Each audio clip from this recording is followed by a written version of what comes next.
আজকে আমি half litre দুধ দিয়ে বানাবো ক্ষীরের নাড়ু ঠাকুরের কাছে দেওয়ার জন্য।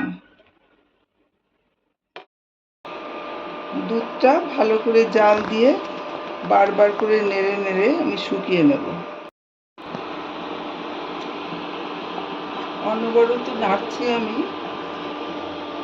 এইভাবে কিছুটা শুকিয়েছে।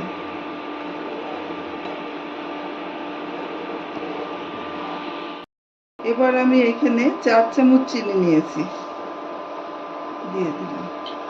এবার চিনিটা ভালো করে মিশে যাবে, আমি এবার বারবার নাড়াতে থাকবো।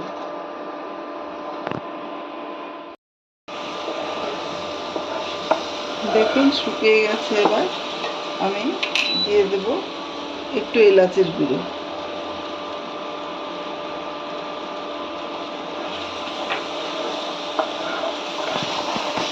সমস্তটা যখন গলা বেঁধে মাঝখানে চলে আসবে তখন হয়ে যাবে।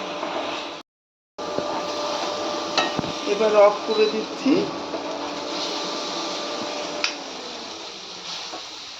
ঠান্ডা হলে তারপরে আমি নাড়ুটা বানাবো। এইভাবে আমি মোটামুটি ভাগ করে নিচ্ছি।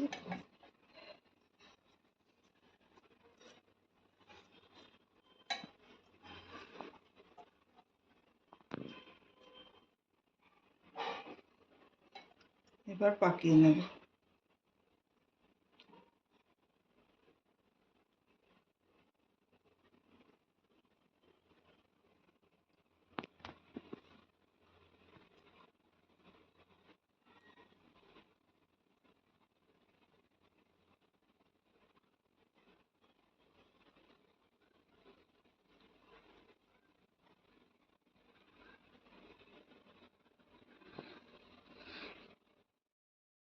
তৈরি করে ফেললাম ঠাকুরের জন্য ক্ষীরের নাড়ু।